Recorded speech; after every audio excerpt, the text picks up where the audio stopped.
नमस्कार दोस्तों, आप सभी कैसे हैं? आशा करता हूँ आप सभी अच्छे होंगे। आपका स्वागत है एग्जाम क्रैक एसएस 1 में। अगर दोस्तों आप किसी भी एग्जाम की तैयारी कर रहे हैं तो ये क्लास आपके लिए बहुत ही इम्पोर्टेंट होने वाली है, क्योंकि इस क्लास में मैं आपके लिए ले रहा हूँ रीजनिंग के 7 इम्पोर्टेंट क्वेश्चन जो परीक्षाओं में बार बार पूछे जाते हैं। चलिए शुरू करते हैं आज की क्लास। आज का क्वेश्चन नंबर पहला आपसे कह रहा है कि मच्छर, मलेरिया, जल, हैजा तो चूहा यहाँ क्वेश्चन मार्क के स्थान पे क्या आएगा। देखिए, जैसे मच्छर का संबंध मलेरिया से है, जल का संबंध हैजा से है, तो चूहा का संबंध यहाँ क्वेश्चन मार्क के स्थान पे किससे होगा, ये आपको बताना है। देखिए, अगर आप ध्यान देंगे तो मच्छर से क्या होता है, मच्छर से होता है मलेरिया।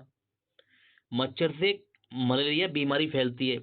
इसी सब जल से हैजा होता है, जल से हैजा एक बीमारी होती है जो जल से होती है। फिर चूहा से क्या होता है, चूहा से एक बीमारी होती है फ्लैग। ऑप्शन नंबर बी आपका सही होगा। चूहा से फ्लैग एक बीमारी होती है, चूहा से फैलती है, यानी कि आपका आंसर आ गया ऑप्शन नंबर बी। चलते हैं अगले क्वेश्चन पर। इस क्वेश्चन पे आपसे कह रहा है कि क्वेश्चन मार्क के स्थान पर क्या आएगा। आपको यह बताना है कि इस क्वेश्चन के स्थान पर क्या आएगा। देखिए, यहाँ आपको टी दिया गया है और यहाँ यू दिया गया है, यानी कि जब भी आप ऐसे क्वेश्चन आपको एग्जाम मिले तो हमेशा याद रखना, इसका संबंध इसके साथ निकालना, इसका संबंध इसके साथ निकालना, और इसका संबंध यहाँ क्वेश्चन मार्क के स्थान पर जो आएगा उसके साथ में होगा। जैसा संबंध इसके साथ में होगा वैसा ही संबंध यहाँ इसके साथ में होगा। इस तरह से आपको क्वेश्चन को करना है। जैसे आपका टी, यहाँ टी दिया गया है, यहाँ यू दिया गया है, यानी कि टी आता है आपका 20 पर और यू आता है 21 पर, यानी कि यहाँ से यहाँ जाने में कितना प्लस हुआ, 1 प्लस हुआ यहाँ से यहाँ जाने में। देखिए, अब फिर यहाँ हमारा पी दिया गया है। अगर पी भी हम प्लस 1 कर दें, पी भी हम प्लस 1 कर दें, पी आता है हमारा 16 पे, और 16 में जब हम एक जोड़ेंगे 17, 17 पे आना चाहिए हमारा क्यू, यानी कि हमारा क्यू से आंसर स्टार्ट होगा। क्यू सारे ऑप्शन में है, ठीक है। फिर देखते हैं यहाँ पर, यहाँ दिया है आर, आर आता है 18 पे और क्यू आता है 17 पे। आर 18 पर आता है, क्यू 17 पर है, यानी आपकी यहाँ से यहाँ क्या क्या लगा है, आपकी यहाँ एक माइनस किया गया है। इस हिसाब से हमारा यहाँ एल दिया गया है, एल आता है 12, 12 पे, और 12 में से हम एक माइनस कर देंगे तो 11, 11 पे आएगा के, 11 पे आएगा के, तो के क्यू के, यानी कि अब जो हमारा आएगा के, यानी क्यू के से हमारा आंसर स्टार्ट होगा, यानी कि ऑप्शन नंबर ए कट गया और ऑप्शन नंबर डी कट गया, या तो हमारा बी होगा या फिर सी होगा। अब यहाँ देखिए, आपको यहाँ दिया गया है ए और यहाँ है बी, यानी कि यहाँ से यहाँ एक प्लस किया गया, एक प्लस किया गया। फिर यहाँ देखते हैं ए, फिर हम इसमें एक प्लस करेंगे तो बी हो जाएगा, यानी कि क्यू बी, क्यू के बी, क्यू के बी, यानी कि दोनों ऑप्शन में क्यू के बी है। अब आगे देख लेते हैं, यहाँ हमारा ये डी है और यहाँ सी है, यानी कि एक माइनस किया गया, यहाँ से यहाँ आने में माइनस किया गया। डी आता है 4 पर और सी आता है 3 पर, तो इस हिसाब से हम टी में से एक माइनस करेंगे, टी में से जब एक माइनस करेंगे, टी आता है 20 पर और 20 में से एक कम कर देंगे तो 19, 19 पे आएगा एस, 19 पे आएगा एस, यानी कि यहाँ आएगा एस। देखिए, एस ऑप्शन नंबर सी में नहीं है, एस है ऑप्शन नंबर बी में, ये हमारा आंसर आ गया। इस तरह से ये क्वेश्चन होते हैं।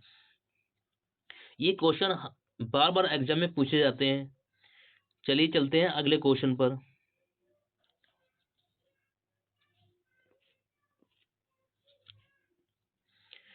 ये क्वेश्चन नंबर 4 है, ये क्वेश्चन नंबर 4 है। आपसे इस क्वेश्चन में कह रहा है, इनमें से कौन सा लीप ईयर है। आपको बताना है लीप ईयर कौन सा है इसमें से। देखिए, मैं आपको बता दूं, अगर मान लिया आपके सामने ये 2024 दिया गया है, 2024 दिया गया है। अब इसमें जो लास्ट में दो अंक हैं, जो 24 है, अगर हम इसे 4 से भाग दें, ये 4 से पूरा पूरा कट जाए तो वो होता है लीप ईयर, यानी कि वो होता है लीप ईयर। अगर मान लिया आपके सामने 2025 दिया गया है, 2025, और ये 4 से 25 नहीं कटेगा, 4 से 25 नहीं कटेगा, तो ये होगा साधारण वर्ष यानी कि नॉर्मल ईयर। और लीप ईयर को अधिवर्ष भी कहते हैं, अधिवर्ष भी कहते हैं, आप ये याद रखना। तो आपसे क्वेश्चन पूछ रहा है कि लीप ईयर कौन सा होगा। देखिए यहाँ दिया गया है 82, 82 में क्या 4 का भाग जाता है? नहीं जाता है। देखिए 04, यानी कि 4 से ये पूरा पूरा जा रहा है, 4 से 2 डिजिट जा रही है, यानी कि हमारा लीप ईयर होगा। ऑप्शन नंबर बी हमारा आंसर है। इसी हिसाब से देखिए, आप इसे 4 से भाग देंगे तो ये भी नहीं जाएगा, 45 में 4 से भाग देंगे तो ये भी नहीं जाएगा, यानी कि आपका आंसर ऑप्शन नंबर बी है। चलते हैं अगले क्वेश्चन पर।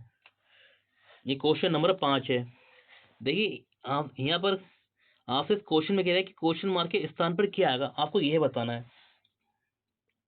जैसे देखिए इसका संबंध इसके साथ में है और इसका संबंध यहाँ होगा, जो भी संख्या यहाँ आएगी वो उसके साथ में होगा। इस तरह से आपको देखना है। देखिए अगर यहाँ हम देखें, यहाँ 50 है और यहाँ 65 है, तो कितना प्लस हुआ? यानी कि 15 प्लस हुआ है। इसी हिसाब से हम 101 में प्लस 15 कर दें तो ये हो जाएगा 116। 116 होगा कि 116 ऑप्शन में है? 116 ऑप्शन में नहीं है, यानी कि ये तरीका हमारा गलत है। अगर हम थोड़ा ध्यान से देखें, देखिए अगर 50 में से एक माइनस कम, 50 में से एक कम कर दें तो ये हो जाएगा 49, और 65 में से एक कम कर दें तो ये हो जाएगा 64, और 100 में से 101 में से एक कम कर दें तो ये हो जाएगा 100। अब ध्यान से देखिए आप, 49 क्या होता है? ये होता है 7 का स्क्वायर। 49 होता है आपका 7 का स्क्वायर। और ये 64 क्या होता है? ये होता है आपका 8 का स्क्वायर। और 100 क्या होता है? 100 क्या होता है आपको? 10 का स्क्वायर। यानी कि हमने यहाँ देखा, देखिए यहाँ तो 7 का स्क्वायर हो रहा है, फिर ये 8 का स्क्वायर हो रहा है, यानी कि 7 का स्क्वायर 8 का स्क्वायर। पहले 7 का स्क्वायर 8 का स्क्वायर, यानी कि यहाँ 7 का स्क्वायर हो रहा है और ये 8 का स्क्वायर हो रहा है, यानी कि जिस हिसाब से भी यहाँ 10 का स्क्वायर हुआ तो अब 11 का स्क्वायर होगा और उसमें प्लस बन कर आ जाएगा, तब हमारा आंसर आएगा। देखिए इस तरह से यहाँ पर अब हम 11 का स्क्वायर कर दें, 11 का स्क्वायर होता है 121, और प्लस इसमें एक कर दें तो ये हो जाएगा 122। 122 यानी कि ऑप्शन नंबर सी हमारा आंसर आ गया है, 122। चलते हैं अगले क्वेश्चन पे। देखिए इस तरह के क्वेश्चन भी बहुत बार बार एग्जाम में पूछे जाते हैं। आपसे कह रहा है इसका कोड ये है और इसका कोड ये है, तो आपको इसका कोड बताना है, इसका कोड क्या होगा। देखो आप ध्यान से देखना। सबसे पहले जब भी आपके सामने एग्जाम में इस तरह का सवाल आए तो आप यहाँ गिनना इसमें कितने शब्द हैं, 1 2 3 4 5 6 7, यानी कि 7 शब्द हैं। अब इन अंकों को भी गिनना, क्या 7 हैं जी? 1 2 3 4 5 6 7, यानी कि 7 शब्द हैं और 7 अंक हैं। और यहाँ भी देख लो, 1 2 3 4 5 6, फिर यहाँ अंक देखते हैं 1 2 3 4 5 6, यानी कि बिल्कुल यह क्या हुआ है, इसके लिए ये अंक दिए गए हैं। जैसे जैसे ई है, ई के लिए 5 दिया गया है, और ई यहाँ भी देखिए ई के लिए 5 दिया गया है। इस तरह से टी, टी के लिए यहाँ 9 दिया गया है, और यहाँ देखिए टी के लिए 9 दिया गया है। यानी कि जो अक्षर दिए गए हैं उनके कोड ये दिए गए हैं, यानी कि इसमें कुछ चेंज नहीं किया गया है। इसके कोड ये दिए गए हैं और इसके कोड ये दिए गए हैं। तो आपसे यह पूछ रहा है, और यहाँ दिया है ई, ये ई दिया गया है, यहाँ दिया गया है आपको ई, और ई का कोड क्या है? देखिए ई यहाँ भी है, ई का कोड है 5, यानी कि हमारा जो आंसर वह होगा जो 5 से स्टार्ट होगा, यानी कि ऑप्शन नंबर डी हमारा 5 से स्टार्ट हो रहा है, ये हमारा आंसर होगा। ऑप्शन बी नहीं होगा, ऑप्शन ए नहीं होगा, और ऑप्शन सी नहीं होगा। हमारा आंसर आ गया ऑप्शन नंबर डी, क्योंकि 5 से हमारा एक ही ऑप्शन स्टार्ट हो रहा है। इसी हिसाब से आप आगे भी देख सकते हैं, चेक कर सकते हैं। चलिए चलते हैं अगले क्वेश्चन पर। यह आज का हमारा अगला क्वेश्चन देखिए, आपसे यहाँ कह रहा है 5 + 7 21 हुए, 9 + 4 31 हुए, तो 7 + 9 यहाँ क्या आएगा? क्वेश्चन मार्क के स्थान पर क्या आएगा? आप ये देखिए अगर हम इन पे ध्यान दें अगर करके, तो हम 7 5 का योग करें, 5 और 7 का जब योग करेंगे तो ये होते हैं 12, ये 12 होते हैं। अगर हम इनके अंकों को पलट दें आपस में तो ये हो जाएगा 21, यानी कि इस तरह से दिया गया है 21। इसी हिसाब से देखें, 9 4 होते हैं 13, 9 4 होता है 13। अब इन्हें पलट दें हम तो ये हो जाएगा 31, ये हो गया 31 हिसाब से, यानी कि 31 ऐसे दिया गया है। अब 7 + 9 को जोड़ें हम, जब 7 + 9 को जोड़ेंगे तो ये होते हैं 16, और इनके अंक को पलटेंगे हम तो ये हो जाएगा 61, ये हो जाएगा 61, यानी कि 61 हमारा आंसर हो। देखना कोई ऑप्शन में दिया गया है? हाँ बिल्कुल दिया गया है, ऑप्शन नंबर ए में हमारा आंसर आ गया, ऑप्शन नंबर ए। चलिए चलते हैं अगले क्वेश्चन पर। ये आज का हमारा लास्ट क्वेश्चन है। अगर आपको वीडियो अच्छी लग रही हो तो हमारी वीडियो को लाइक करें, और चैनल पर नए हमारे चैनल को सब्सक्राइब करें। देखिए, इस क्वेश्चन में कह रहा है एम जेड की बहन है। देखिए, इस क्वेश्चन में क्या होता है, जैसा जैसा क्वेश्चन आपसे कहते जाए वैसे वैसे आपको क्वेश्चन करते रहना चाहिए। देखिए, एम जेड की बहन है, अब ये एम हो गई और ये जेड की बहन हो गई। देखिए, ऐसे क्वेश्चन में क्या होता है, जैसे लेडीज के लिए हम माइनस का चिन्ह लगाते हैं और जेंट्स के लिए प्लस का लगाते हैं, तो हमें दिया है एम जेड की बहन है, तो एम को हम माइनस से लिख देंगे। एम के लिए माइनस लगा देंगे, पता रहे हमें कौन लेडीज है कौन जेंट्स है। फिर आगे क्वेश्चन कह रहा है जेड पी की पत्नी है। जो जेड है वो पी की पत्नी है, यानी कि जेड क्या है? पी की पत्नी है, यानी कि ये भी हमारी जेड भी माइनस हो गई, यानी कि ये दोनों लेडीज हो गई, एम लेडीज और जेड लेडीज हो गई। पी जेंट्स हो गया, इसे प्लस लिख दो हमने। फिर आगे आगे कह रहा है क्वेश्चन में पी ए का बेटा है। अब पी जो है ए का बेटा है, यानी कि ए ऊपर होगा, ए का बेटा कौन हो गया? पी।